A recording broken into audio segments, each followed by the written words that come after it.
And welcome to the Jameel Rawls Show. And today we're going to be going over some basic, simple principles in dealing with research and the sort of research I do and the sort of research I formerly did. Now, my favorite area of research for many years was hardcore conspiracy research, which can be very dangerous. I often tell people, hey, if somebody's working for the federal government can pull them off a case anytime. If somebody's working for the police department can and will pull them off the case. If somebody is a conspiracy researcher, nobody can pull you off the case. So doing conspiracy research could be hazardous to your health. That's one of the things that I try to get across to the younger people who reach out to me for information.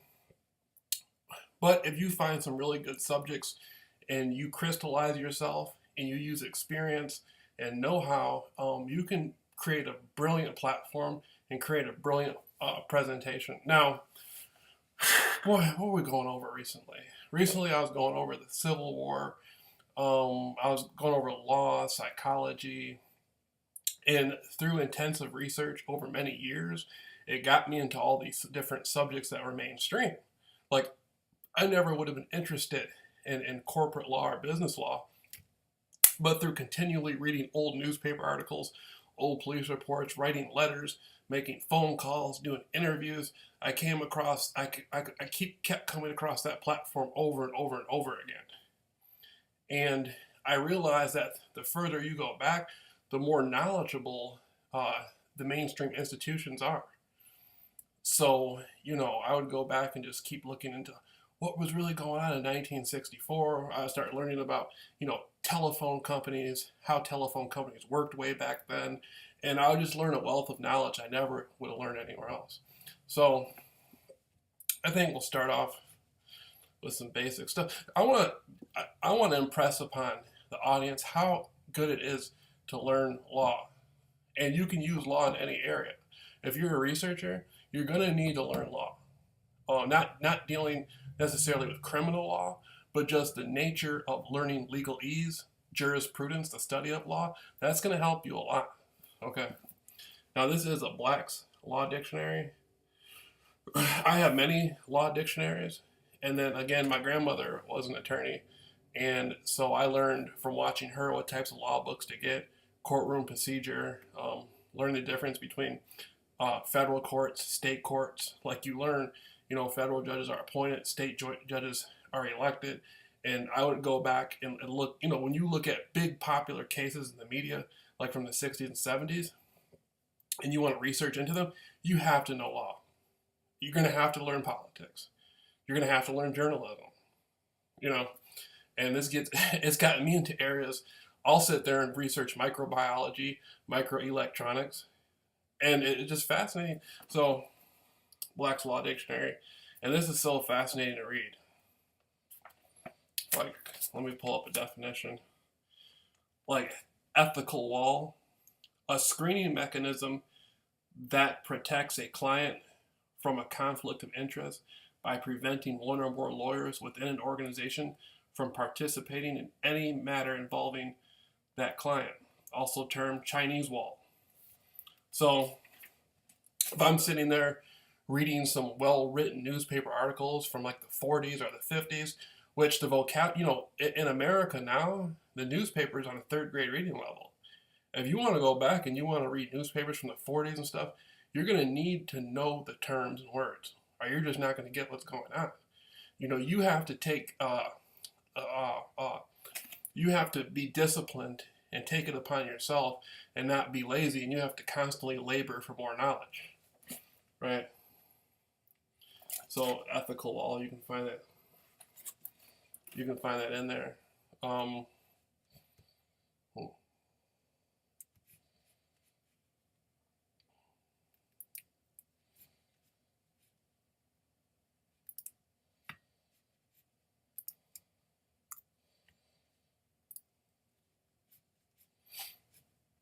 Then recently, I gave a presentation about the Knights of the Ku Klux Klan, and I was educating on how the Knights of the Ku Klux Klan formerly came from a group called the Knights of America. Then you had the Knights of the Golden Circle. You also had the Knights of the Golden Triangle and the Knights of the Golden Square. Most people have never heard of the Knights of the Golden Triangle or the Golden Square, but the Knights of the Golden Circle are well documented. These are, of course, fraternal organizations, and that's what the Ku Klux Klan was, a fraternal organization. And, you know, the Ku Klux Klan owned churches, the Ku Klux Klan owned businesses, the Ku Klux Klan owned universities, and the Ku Klux Klan flourished for years until they were basically infiltrated by the federal government, and people went to the penitentiary. They were, you know, they're not nothing compared to what they used to be. And in the past, I actually was in the Deep South, and I was speaking to people who were related to Klansmen. And one guy, he said his uncle had been a wizard in the Ku Klux Klan at one time. And, you know, I was sitting there just trying to get an interpretation of the Ku Klux Klan back in the 60s. And he was like, why are you so interested in this stuff? And I just said, you know, I was doing some research on the 60s and the civil rights era. And he basically broke it down to me in a nutshell. He said, you know, a lot of people, it wasn't necessarily that so many people in the Ku Klux Klan were racist. He said that the racism was used as a driving tool in the Ku Klux Klan. He said the Ku Klux Klan was involved in politics and business, a lot of different things. And he said the hatred, he said stirring hatred into the members was a driving force they could use. So he said a lot of people in the Ku Klux Klan that lived in rural Alabama or rural Mississippi, he was explaining that these people lived out, you know, in the middle of the country. They didn't have a lot of contact with the rest of the world, especially no contact with with the mainstream, what you call the Yankees of the North. You know, nobody really came to these areas in the Deep South. So this was a breeding place for people to create their own ideology. Okay. And, you know, and so that's basically kind of like a cult mentality. And you can go back, you can see there were postcards in Florida of the Ku Klux Klan where they were feeding babies to alligators. The Ku Klux Klan would use black babies, black children as alligator bait, literally. And, you know, that's crazy. And I remember I had a conversation with my grandfather one time. And I was asking him, my grandfather was saying, you know, it's one thing to be racist, but he was saying a lot of these people were sick. Like, who would feed a baby to alligator? Or who would put a bomb in a church and blow a bunch of people up? Who would kill a 12-year-old black boy just because he whistled at a white woman? And he said, you know, it's obvious that the leadership and the mentality of these people was sick. You know, and basically a terrorist organization.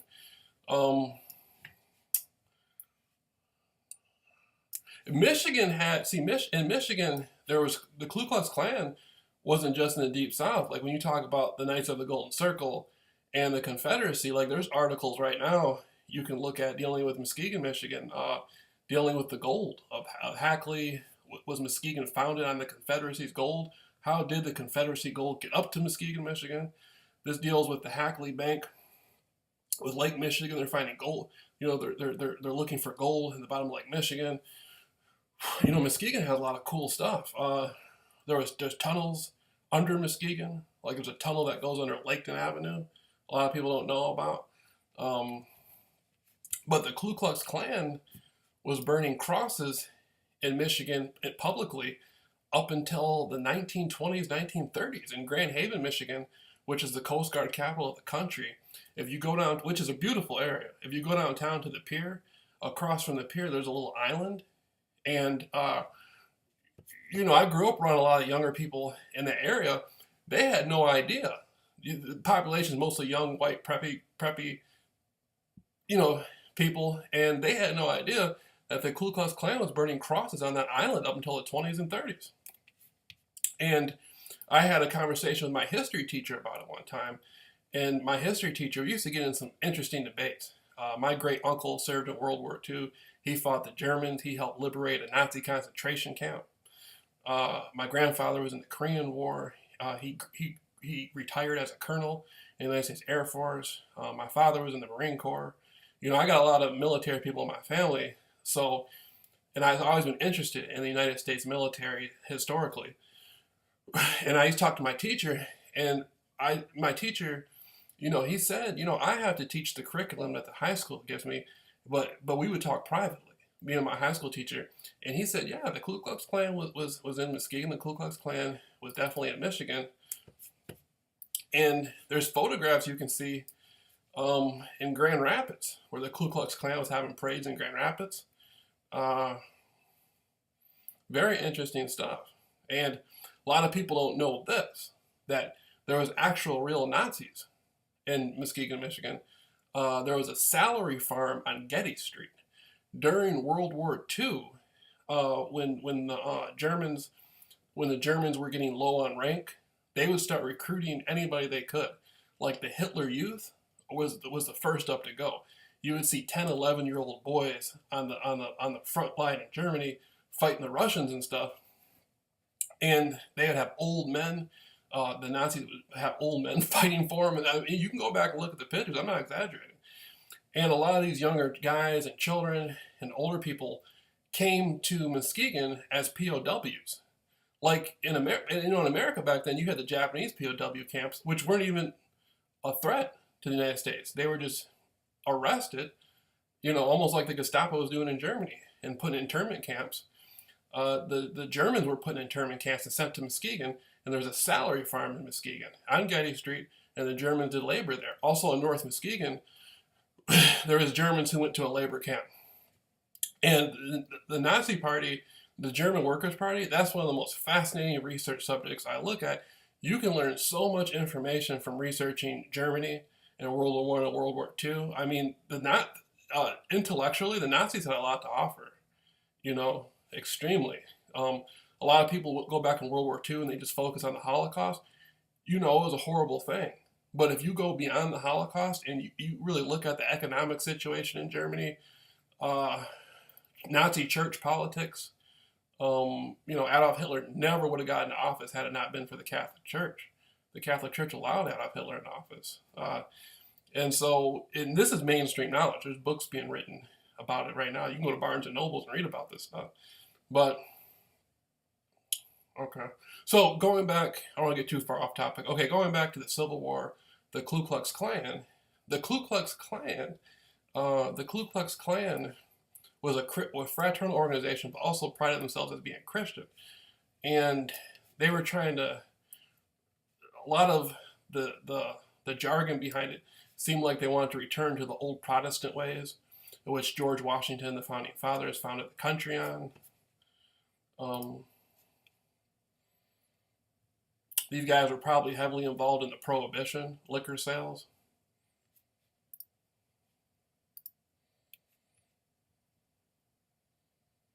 And I'm pulling up some pictures. I'm gonna have to do a different presentation than this in the future so I can get more pictures. But the Ku Klux Klan, membership growing, Klan meets regularly. The Ku Klux Klan, the KKKs are busy. It says the KKKs are busy here.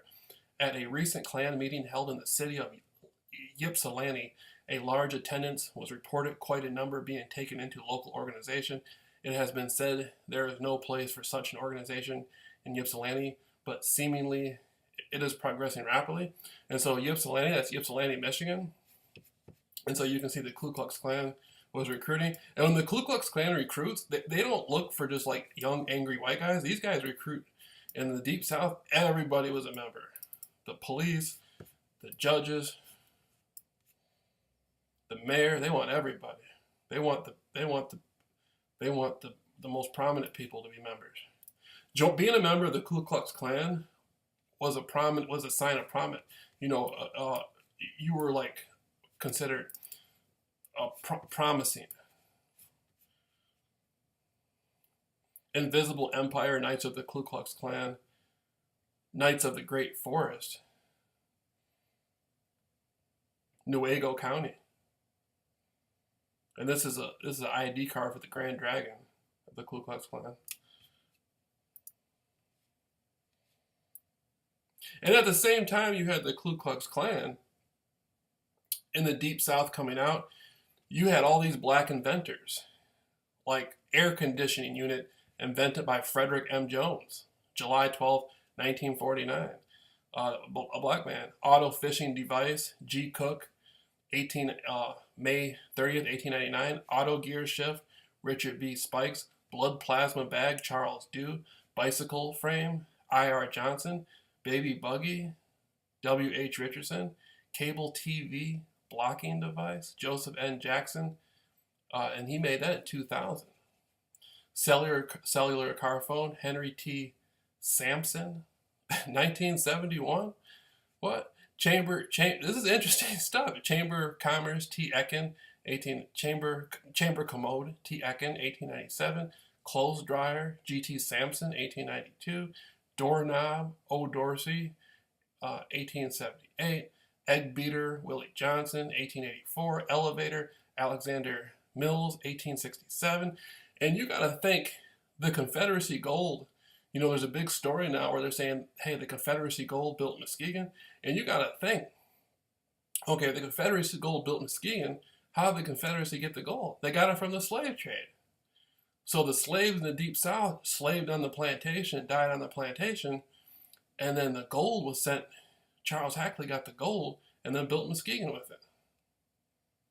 Muskegon was built off the labor of the slaves and economically. Electric lamp bulb, Louis Latimer, 1882. Eye protector, Pete Johnson, 1880.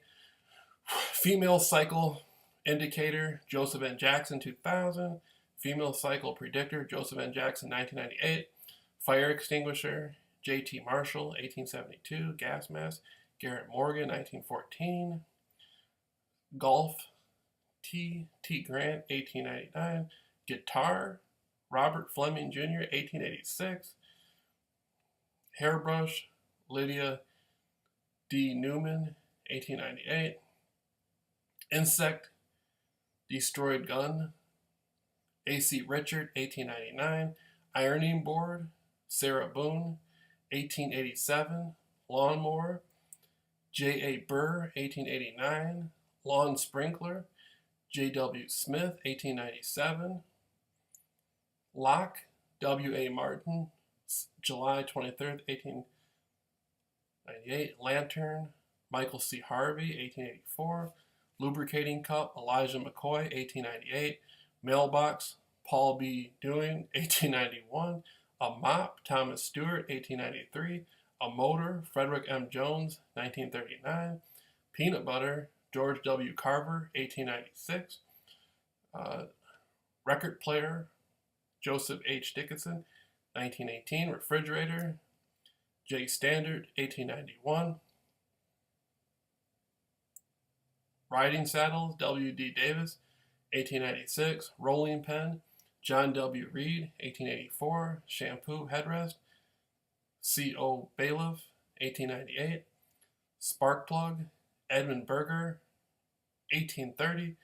Straightening comb, Madam Walker, approximately 1905. Stethoscope, Imhotep, Ancient Egypt. Street sweeper, Charles B. Brooks, 1890. Stove, T.A. Carrington, 1876. Telephone transmitter, Granville T. Woods, 1884. Thermostat control, Frederick Jones, 1960. Traffic light, Garrett Morgan, 1923. Tricycle, M.A. Cherry, 1888. TV remote control, Joseph N. Jackson, 1978. Typewriter, Booms and Marshman, 1885. VC remote timer, Joseph Jackson, 1980. That's fascinating. So these are black inventors who came along, and that's kind of my thing, looking at the Ku Klux Klan, because the Ku Klux Klan claim to want to preserve the heritage of the United States of America. I guess, as they say, strictly the white heritage. But the United States of America wouldn't have been able to do anything had it not been for these black slaves who sat there and built the country economically and then became inventors. And now they just pack blacks in small cities and go on the news and say they're drug dealers and and all this stuff, and you know, the whole thing is a con job. There's some interesting stuff. But studying the Ku Klux Klan is very interesting.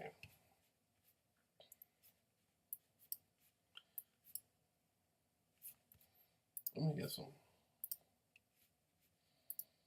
This is an interesting article. America's Young Movement, Slaveholders, and the B'nai B'rith.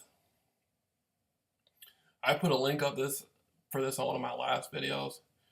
This gets into the leaders. This gets into Albert Pike, key Confederate general and later co-founder of the Ku Klux Klan.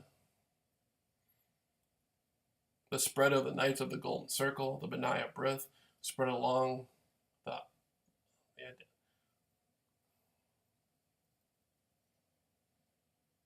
Albert Pike's Ku Klux Klan.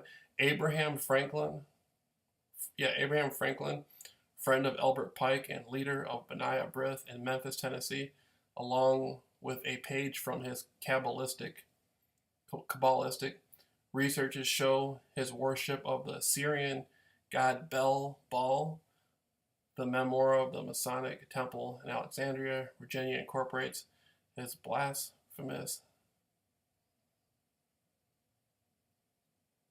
theogony.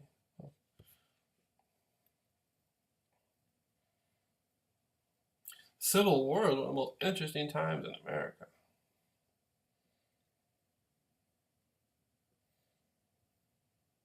And I don't like the fact that they take down a lot of these.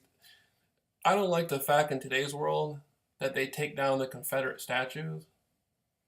Or I think they should leave everything the way it was. Because nobody's going to know the history of the country. I don't think they should try to cover it. I think they just leave everything wide open and let people study it and research it and find out what was going on.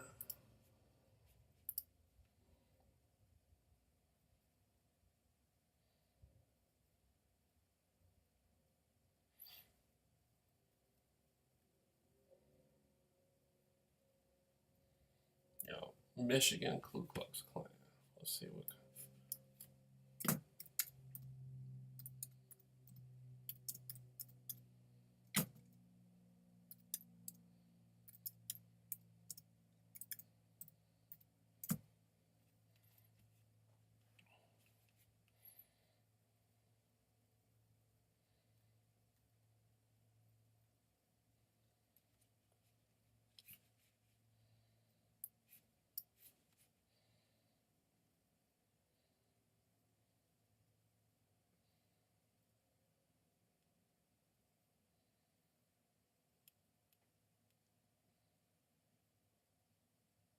Yeah, the Ku Klux Klan.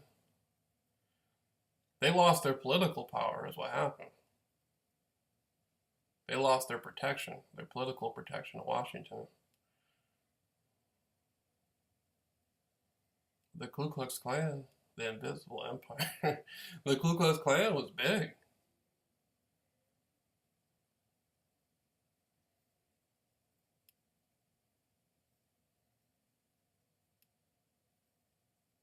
All over the country.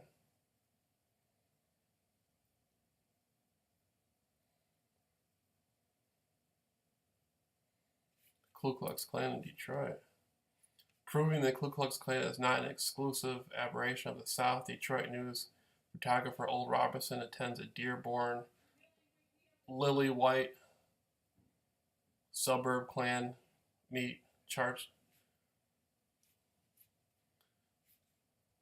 Yeah, the Ku Klux Klan got some big history in Michigan.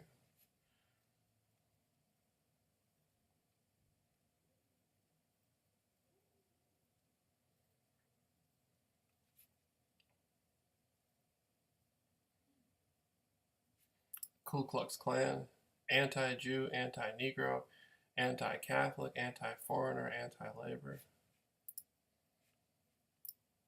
I like this stuff. I like people. the thing about the Ku Klux Klan I respect is at least these, I mean, they wore white sheets on their face, but at least these people in their doctrine and their literature, at least they said it how they felt. At least they let you know how they felt. You have to respect that to some degree.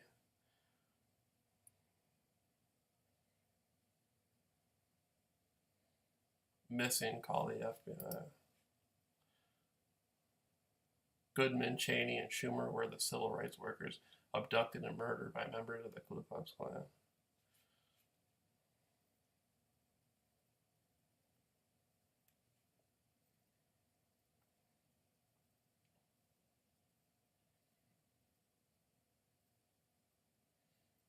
That's why I think all black people living in the inner city should read law books. Because that's one thing that's been used against people of color is the legal system.